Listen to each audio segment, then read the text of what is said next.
नमस्कार दोस्तों, स्वागत है आपका R1 के यूट्यूब चैनल पर। देखिए, जैसा कि आज आपको सबको पता है कि आज दूसरा दिन था राजस्थान चयन बोर्ड के द्वारा आयोजित तृतीय श्रेणी भर्ती परीक्षा का। और आज साइंस का और एसएसटी दोनों विषयों के दोनों पेपर्स कंप्लीट हो चुके हैं। जैसा कि आपको पता है कि फर्स्ट पेपर के अंदर जो हमारा L1 का जो पेपर था, उसमें पेपर का जो लेवल था वो कैसा था और किस तरह से जो उसमें प्रश्न आए थे। और आज जो मॉर्निंग शिफ्ट में साइंस का जो पेपर हुआ वो भी सेम इसी तर्ज पे था। तो अब आप समझ सकते हैं कि चयन बोर्ड क्या चाहता है। ठीक है, तो मतलब चयन बोर्ड ने अपनी जो पुरानी परिपाटियाँ थी वो बदल दी है और उसने नई चीज़ों को अपना लिया है, अडॉप्ट करना सीख गया है। मतलब नवाचार ला रहा है चयन बोर्ड अपने आप में। तो इसी को ध्यान रखते हुए मैंने भी सोचा कि एक बार क्यों ना आप लोगों से बात की जाए इस विषय पर।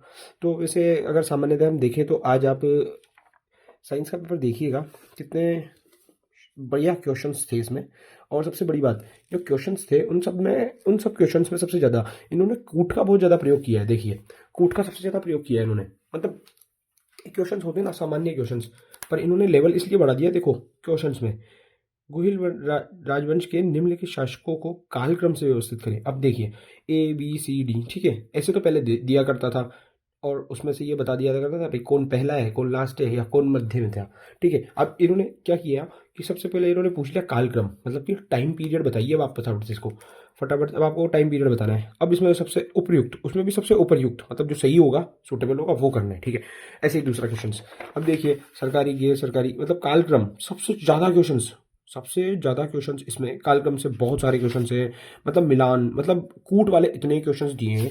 चयन बोर्ड का पता नहीं किस तरह से ये प्रश्नों को बना रहा है, किस तरह से बनवा रहा है। अच्छा है, पर ठीक है, होना चाहिए, थोड़ा नवाचार जरूरी है, क्योंकि इससे ही तो पता लगता है ना शिक्षक और विद्यार्थी के तैयारी के स्तर का, कि वो किस तरह से तैयारी कर रहे हैं। ठीक है, देखिए इसमें भी वही वही कूट उपयुक्त चुनिए, मतलब लगभग लगभग सबसे सब क्वेश्चनों में। और एक पेज में 2 क्वेश्चन, 3 क्वेश्चन, 4 क्वेश्चन, 5 क्वेश्चन, मतलब हद नहीं है ये बहुत बेहतरीन लेवल है चयन बोर्ड का। ठीक है, जिन बच्चों को पास नहीं करना चाहता, आप लोग भी समझ सकते हैं कि चाहता क्या है चयन बोर्ड।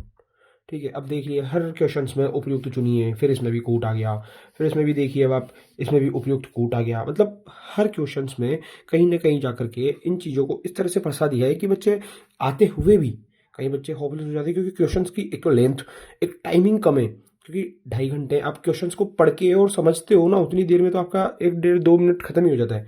तो कहाँ तक मतलब बच्चा कितने क्वेश्चंस कर पाएगा, अटेम्प्ट कर पाएगा, और कितने उसके अंदर भर पाएगा। OMR भरने का टाइम नहीं मिलता लास्ट में बच्चों को, बच्चों को। फिर उसमें देखिए मैंने कहा था ना, ये भी ये मतलब ऐसा कोई क्वेश्चन नहीं होगा लगभग लगभग। ये देखिए कूट आ गया, मतलब हद होती है। तो अब सोचा है कि कुछ बेहतरीन होना चाहिए सबके साथ में। तो कि अब बच्चों के साथ बात यही करेंगे कि अब थर्ड ग्रेड तो खत्म होने वाली है 2 दिन के बाद। अब चयन बोर्ड का अगर यही मानस रहा तो फिर अब बच्चों को किस तरह से और क्या तैयारी करनी चाहिए उसकी हम बात करते हैं। ठीक है, तो आज का पेपर अच्छा था, मतलब पेपर सिंपल था। पर बात ये थी कि पेपर में क्या था क्या नहीं था। उसके अलावा ये था कि पेपर किस तरह से बनाया गया है। अच्छा तरीका था, अच्छा मेथोडोलॉजी यूज़ की इन्होंने, अच्छे टैक्टिक्स यूज़ किए, बेहतरीन था। ठीक है, इसी तरह आगे के LDC के एग्ज़ाम्स होने वाले हैं, वो भी इसी तरह से होंगे। लैब असिस्टेंट होगा, वो भी ऐसे ही होगा। इसके अलावा और भी कई एग्ज़ाम्स होने वाले हैं जो चयन बोर्ड करवाएगा, उसमें इसी तरह से पेपर करवाए जाएंगे। तो ध्यान रखिएगा। और जो भी बच्चे बहुत अच्छे से तैयारी करना चाहते हैं, आराउंड के एकेडमी के अपने यूट्यूब चैनल को लाइक करो, शेयर करो, सब्सक्राइब करो। और सबसे बड़ी बात, इसको सब्सक्राइब जरूर कर लेना, ताकि क्योंकि अब फ्यूचर में क्या है, हमारी टीम ने सोचा है कि हम जो लेवल और जिस तरीके से क्वेश्चंस आपको मिल रहे हैं ना एग्जाम्स में, उस तरह से वैसे के वैसे ही उसी अंदाज में आपको पेपर में और आपको हमारी तरफ से ये यूट्यूब चैनल पर पढ़ाया जाए, ताकि आप लोगों को पता लगे। क्योंकि क्या होता है ना, अब हर बच्चों को भी समझ में आ चुका है, हर बच्चे को समझ में आ चुका है कि पेपर में जो क्वेश्चंस बन रहे हैं वो उनका सिस्टम क्या है, उनका स्ट्रक्चर क्या है, और उनकी उनके ऊपर लगाई जाने वाली मेथडोलॉजी क्या है। तो मतलब बहुत डीपली जाने लग गया। डीपली का मतलब ये है कि मतलब ना क्वेश्चंस को इस तरह से डाइवर्ट करके बताया जाता है बच्चों को कि बच्चे एक बार देखने पर तो होपलेस हो जाते हैं कि यार कैसे करें इसको।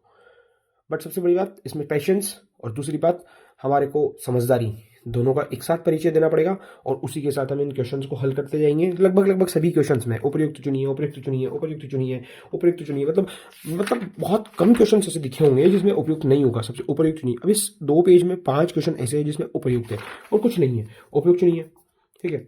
इसमें कारण कथन मतलब स्टेटमेंट बहुत सारे, रीजन से स्टेटमेंट बहुत सारे, ठीक है। एक क्वेश्चन ऐसा मिला था, दूसरा मिला ऐसे, ठीक है। दूसरा भी नहीं है, सॉरी, इसमें भी उपर्युक्त आ चुका है, ठीक है। फिर उसके बाद में देखिए इसमें भी उपर्युक्त, इसमें भी वापस से उपर्युक्त, मतलब कहोगे क्या। पर ठीक है, हमें तैयारी उसी के हिसाब से करनी है क्योंकि अब चयन बोर्ड ये चाहता है कि मैं किसी को पास नहीं करूँगा। तो जब उसने ये कह दिया कि मैं पास नहीं करूँगा तो फिर आपको अपने जो एफर्ट्स हैं वो बढ़ाने पड़ेंगे। अपने एफर्ट्स के साथ साथ आपको जो मेहनत है एग्ज़ाम ओरिएंटेड वो थोड़ी इंक्रीज़ करनी पड़ेगी। तो अब उसके लिए आप तैयार हो जाइए क्योंकि हमारा जो चैनल है आपके लिए और बेहतरीन विषय वस्तु लाने वाला है। तो उसके लिए आप इसको जल्दी से जल्द सब्सक्राइब कर लें ताकि आपको आगे जितने भी भविष्य में कोई भी चीज़ हम इस पर पढ़ाते हैं उससे रिगार्डिंग नोटिफिकेशन और नई वीडियोस जो भी हमारा स्टडी मटेरियल होगा वो आपको टाइम टू टाइम मिलता रहे। ठीक है दोस्तों, धन्यवाद। जय श्री राम।